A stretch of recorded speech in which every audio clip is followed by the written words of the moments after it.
que tenemos nosotros, que usamos en esta iglesia, y tienen el número 663, aparece el credo de los apóstoles. Si alguno, no sé si alguna vez, si fueron alguna vez a la iglesia católica, seguramente escucharon el credo de los apóstoles porque es algo muy, muy antiguo. Entonces la idea en esta 643, perdón, dije mal. La idea es, en estas ocho secciones que vamos a tener durante este año, ver el credo de los apóstoles. ¿Tá? De a poquito, aprender sobre el credo de los apóstoles. Entonces, la idea es, yo voy a hacer una exposición breve, no sé, capaz que 10, 15 minutos, y después conversamos un poco sobre lo que dice ahí, y hay algunos espacios en blanco para completar. Así que el que se da cuenta y quiere completarlo durante la charla, lo completa, si no, lo completamos todos juntos al final. ¿Está? ¿Puede haber chance de hacer preguntas? Sí, por eso. Yo tengo preguntas. Ah, la Mauro.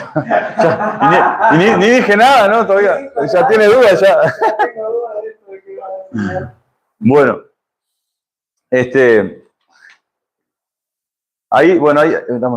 Ahí ustedes, en la hojita que les di, hay una parte, en el medio ahí, donde aparece el credo de los apóstoles, ¿no? Voy a leerlo y después arrancamos. Dice el credo, dice así. Creo en Dios Padre Todopoderoso, Creador del cielo y la tierra, y en Jesucristo, su único Hijo, Señor nuestro. ¿En el calendario? Es lo mismo. ¿Pero está en la hojita? Sí. Sí. ¡Ah! Gracias. Y en Jesucristo, su único Hijo, Señor nuestro, que fue concebido del Espíritu Santo, nació de la Virgen María, padeció bajo el poder de Poncio Pilato, fue crucificado, muerto y sepultado, descendió a los infiernos y al tercer día resucitó entre los muertos, subió al cielo y está sentado a la diestra del Dios Padre Todopoderoso, y desde allí vendrá al fin del mundo a juzgar a los vivos y a los muertos.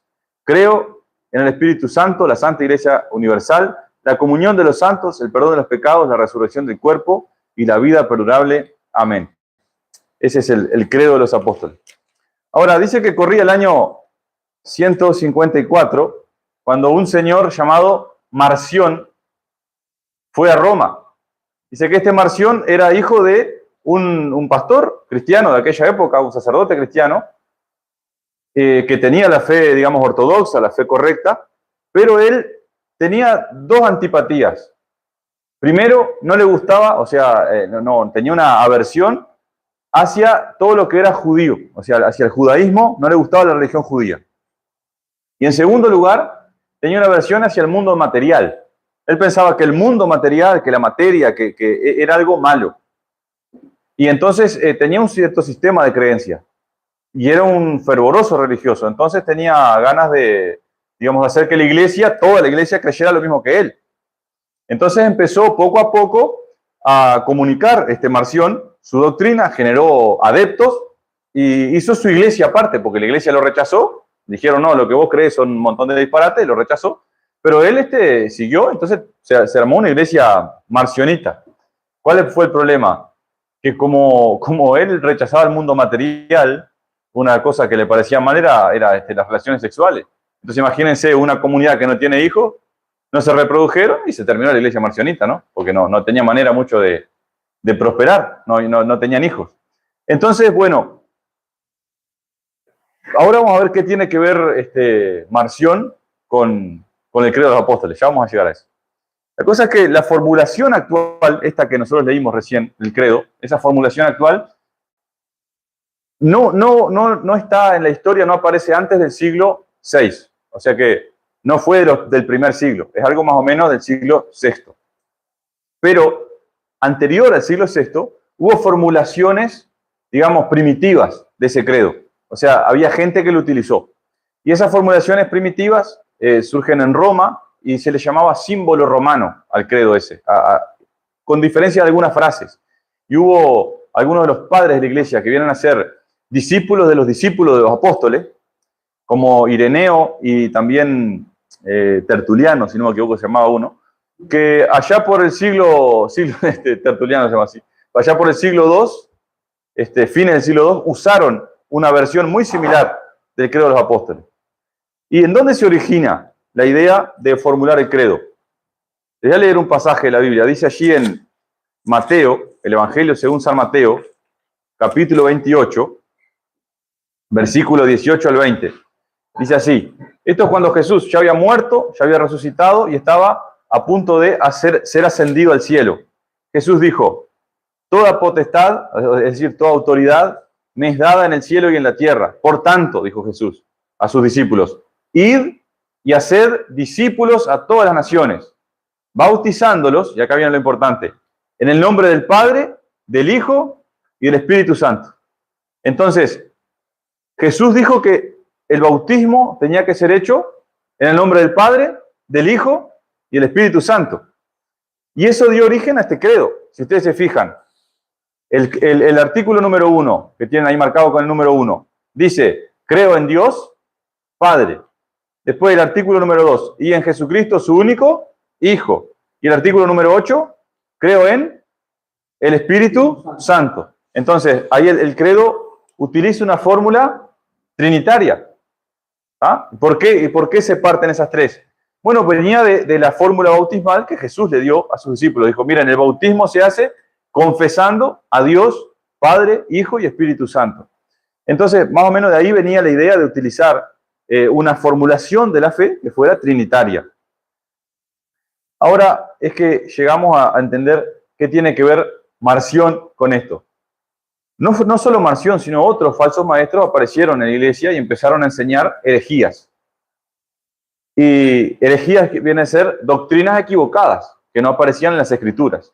Entonces la iglesia de ese entonces, los pastores, los maestros, dijeron: tenemos que encontrar la manera de definir claramente qué es lo que creemos, para que no venga cualquier loco y nos enseñe algo, y entonces todos creamos cualquier disparate, ¿no? Entonces, nosotros sabemos que la historia de Jesús es una sola, sus apóstoles fueron un grupo definido y no más, ellos enseñaron una cosa, estaban de acuerdo, entonces, ¿cómo vamos a hacer para que todos enseñemos lo mismo? Y la iglesia tomó 3 medidas. Una medida fue definir lo que se llamó el canon de las Escrituras. Canon es vara para medir. En otras palabras, lo que hizo la iglesia fue decir: vamos a elaborar una regla para saber cuáles son los libros que realmente vienen de parte de Dios y cuáles libros son falsos. Entonces, elaboraron esa regla para reconocer los libros inspirados por Dios, lo que eran autoridad sobre la iglesia, y definieron lo que nosotros tenemos hoy como el Nuevo Testamento. Eso fue parte de la respuesta. Otra parte fue una sucesión apostólica. Hoy en día la Iglesia Católica Romana tiene una mala, digamos, interpretación de la sucesión apostólica, porque básicamente ellos creen que su papa y todos los curas que tienen vienen directamente de los apóstoles en una línea ininterrumpida. Pero eso es indemostrable a lo largo de la historia. La idea de la sucesión apostólica al principio era esta. Ellos decían: miren, los apóstoles tuvieron sus discípulos, los apóstoles tuvieron otros discípulos, y nosotros creemos la misma doctrina que esos primeros apóstoles, que esos primeros discípulos de los apóstoles. Entonces, en eso decían: nosotros somos apostólicos porque mantenemos la misma enseñanza que los apóstoles. Entonces, la sucesión apostólica fue otra respuesta. Y por último, el credo de los apóstoles. Ellos dijeron: si nosotros tenemos unidad doctrinal, sabemos cuáles son los libros inspirados, tenemos que de una manera sencilla definir las doctrinas cristianas. Y ahí tomaron la decisión de completar la redacción de este credo, que no sustituye la Biblia, sino que enseña de una manera resumida lo central del mensaje del Evangelio. Las verdades centrales están resumidas en el credo. ¿Y por qué era tan importante? Miren las cosas que creía Marción. A ver si capaz que alguno sabe, abro para una pregunta. ¿Cómo se le dice a Dios, sobre todo en el Antiguo Testamento? Jehová. ¿Y qué decía Marción? Marción decía: el Dios del Antiguo Testamento, él le llamaba el demiurgo. Y decía, como él pensaba que el mundo material era algo malo, y ese Dios era el creador del mundo material, entonces decía: ese tiene que ser un Dios necio y malo. Entonces, para él el Dios del Antiguo Testamento era un Dios malo, y un Dios necio, y vengativo, un Dios inferior, digamos. Y el Padre del Señor Jesucristo, en el Nuevo Testamento, ese es un Dios bueno, y ese es mejor. Entonces él separaba, como que había un Dios del Antiguo Testamento y un Dios del Nuevo. Ahora, como él aborrecía el mundo material, él no podía creer que Jesús verdaderamente hubiera sido hombre. Entonces él decía más o menos esto, que Jesús apareció ya con una edad madura, pero parecía un hombre, pero no lo era. Digamos, él creía, era un adelantado, ¿no? Pensaba que Jesús era un holograma, ¿no? Algo así como, o sea, como una imagen que aparecía, pero no era, como un fantasma. Porque él no creía en el mundo material. Entonces decía, ¿cómo el Dios elevado, el Hijo en realidad del Dios elevado, que él tampoco creía que Jesús fuera Dios mismo, se va a convertir en un hombre, va a tener materia, si él le parecía que era algo aborrecible la materia, ¿no? Entonces, eran de las cosas que creían. Entonces, imagínense, si el Dios del Antiguo Testamento no es el mismo Dios del Nuevo, eso ya crea un problema, porque la fe del Nuevo Testamento, ¿cómo es? Trinitaria. Ya estaríamos hablando de que el Dios del Nuevo es diferente al Antiguo y que Jesús no es Dios, el Espíritu Santo no es Dios, sino que ya son cosas diferentes. Entonces ya no creían en la Trinidad. El Nuevo Testamento, los apóstoles decían que Jesús es tanto Dios como hombre. O sea, una sola persona con dos naturalezas, humana y divina. Pero él no creía eso. Incluso había algunos herejes que ni siquiera creían que Jesús era histórico. O sea, que hubiera sido un personaje real. Entonces el credo de los apóstoles no solamente cumplió el propósito de definir claramente lo que creíamos como cristianos, sino que se oponía a todos esos errores. ¿De qué manera? Si ustedes se fijan, en el artículo 1 dice, creo en el Dios Padre Todopoderoso, creador del cielo y la tierra. O sea que ya está, y enseguida dice, y en su Hijo Jesucristo. O sea que ya está diciendo el credo, miren, el Dios que creó todas las cosas es el mismo que el Padre del Señor Jesucristo. Ya se oponía a esa idea de dos dioses diferentes. Después más adelante dice que nació de la Virgen María. Eso implicaba que verdaderamente Jesús tenía naturaleza humana. Y además dice, padeció bajo el poder de Poncio Pilato.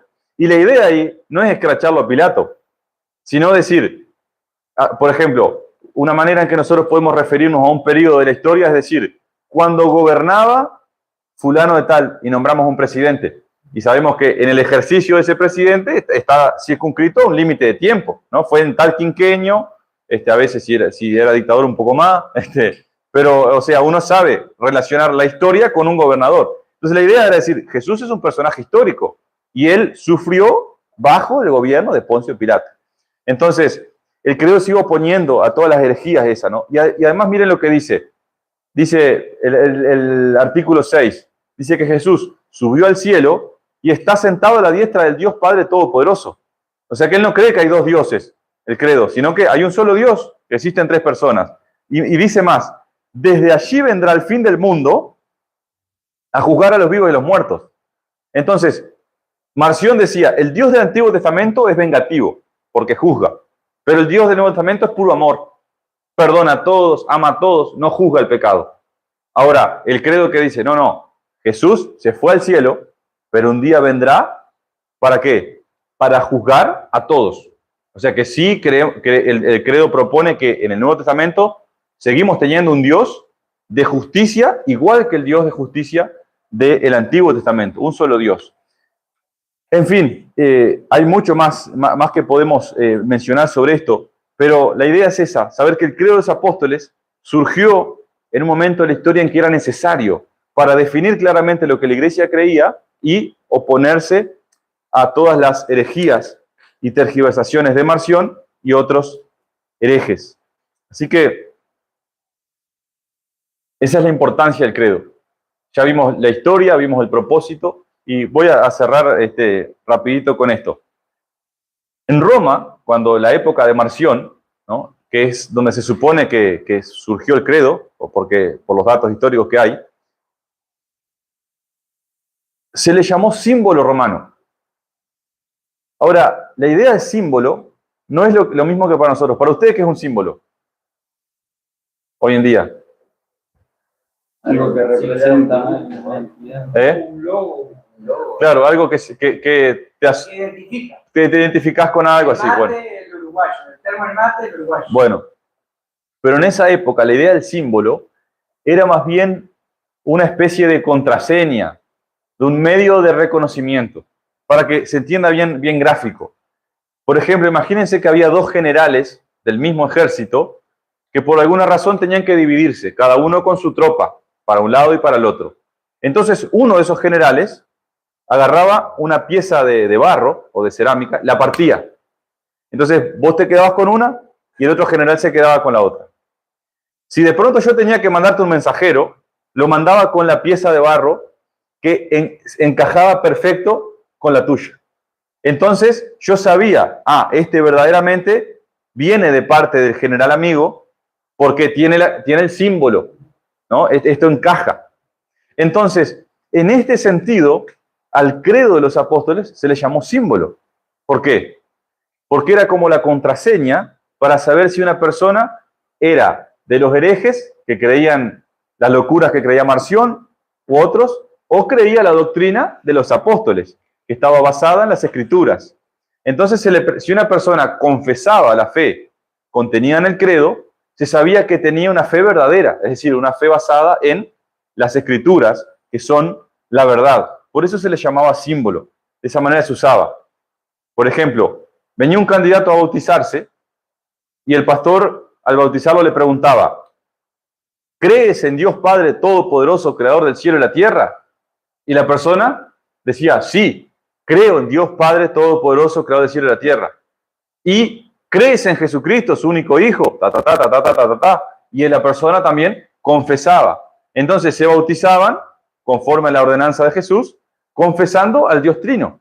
Y esa era la función del credo, el uso que tenía el credo. Ahora, ¿qué significa credo? Pregunta complicada. Básicamente es decir, yo creo. Yo creo. Si lo transliteramos, es decir, yo creo. Ahora, acá tenemos a Hernán, que es bueno en gramática. Creo, ¿qué tipo de palabra es? Es un verbo Un verbo. presente. ¿En presente? ¿Qué más? ¿Persona? Primera persona. Yo, ¿no? Es personal, digamos. O sea, es personal en el sentido que es un verbo personal, pero cuando decimos creo, ¿quién cree? Yo. Yo creo. ¿Y qué más se puede decir de eso? Personal, singular, es lo mismo, ¿no? Pero digo, solo yo, ¿no? Se aplica a uno. Dice Hebreos, dice la Biblia en Hebreos 11:6, dice: pero sin fe es imposible agradar a Dios. O sea que para acercarnos a Dios y tener una relación con Él es necesario la fe. Ahora, no es una fe ciega, como dicen algunos. No, es una fe en algo real. ¿Qué es eso, ese algo real? Es Dios que se revela en las Escrituras. ¿Y qué nos enseñan las Escrituras? Bueno, básicamente el credo. Entonces, cuando decimos yo creo, ¿en qué creo? En el mensaje de las Escrituras. ¿Cuál es el mensaje de las Escrituras? Lo que está contenido en nuestro credo. Es una fe entonces presente, es una fe personal, pero no es mera credulidad. ¿Qué significa credulidad? Los niños son crédulos, ¿verdad? Les enseñamos sobre Papá Noel. Yo no les enseño a mis hijos sobre Papá Noel, pero le decimos que Papá Noel es verdad y el niño lo cree. Le decís que los dientes se les lleva el ratón Pérez y le deja plata y el niño lo cree. Bueno, la fe a la que nos llama Dios no es mera credulidad. No es tipo decir, bueno, como un día dice que le preguntaron a un hombre que iba a una iglesia, le preguntaron: Señor, ¿y usted qué cree? Y yo creo lo que cree la iglesia. ¿Y la iglesia qué cree? Y lo mismo que yo. Bueno, ¿y usted y la iglesia qué creen? Dice, y los dos creemos lo mismo, dice. Y bueno, no salía de ahí. O sea, él sabía que, bueno, lo que creía la iglesia creía, pero no sabía qué. Entonces, no es credulidad. Tampoco es superstición. ¿Qué significa superstición? Cuando nosotros a cosas normales, a cosas de la creación, digamos, a cosas del mundo natural, le atribuimos características de dioses, ¿no? Como que nos parece que hay algo tan impresionante y le atribuimos. No, nuestra fe está basada en la verdad de las Escrituras. Entonces, no es credulidad, no es superstición, no es mera convicción, sino que es una fe basada en la verdad, una fe personal, una fe presente. Cuando decimos credo, o yo creo, o como dice la primera palabra del creo, cuando decimos creo, estamos expresando una fe. Es una confesión de fe, que es pública, porque se hace delante de Dios, delante de la iglesia y de todo el mundo. Es una confesión de fe universal. ¿Por qué? Si sos cristiano en la China, en Uruguay, en Rusia, en Estados Unidos, en cualquier parte del mundo, ¿cuál es la fe que confesás? Lo que está contenido en el credo. Es una confesión de fe universal. Además es bíblica, porque lo que enseña el credo está contenido en las Escrituras. Es personal, como ya dijimos. Pero también la fe a la que nos llaman las Escrituras es una fe viva. Es decir, que no se trata simplemente de decir, sí, yo creo en Jesucristo, sí, yo creo en Dios Padre y el Espíritu Santo, sino que Dios nos llama a una fe que transforma nuestra vida. Es creer y vivir una vida conforme a eso. Eso no significa ser perfecto, porque si el credo nos llamara a confesar una fe que se trata de que yo sea perfecto, no diría por ahí, creo en el perdón de los pecados. Pues si fuéramos perfectos, ¿de qué tendríamos que ser perdonados? No, no, es una fe para los pecadores, que tienen un Salvador, que es Jesucristo. Así que el desafío que nos propone el credo es tener una fe personal, una fe viva, una fe que no sea mero asentimiento, sino transformación. Cierro ahora sí con esto, con dos aplicaciones finales. El mensaje cristiano es un legado, es una herencia. Por ejemplo, acá tenemos a Hernán, el más joven de todos nosotros. Tenés 28, ¿no? Y vos tenés hijos ya. Vos le vas a heredar, en un sentido, tu fe a tus hijos porque le vas a trasladar eso. Y ellos van a creer o no creer. Va a ser su decisión. Vos obviamente que le vas a inculcar esa fe. Ahora, la verdad que ellos van a creer si se hacen cristianos va a ser la misma que vos creíste. Y la verdad que vos creíste va a ser la misma que creyó tu madre, pero va a ser la misma que creyeron los cristianos por los años, por los siglos de los siglos atrás. Y está contenida ¿dónde? En el credo de los apóstoles.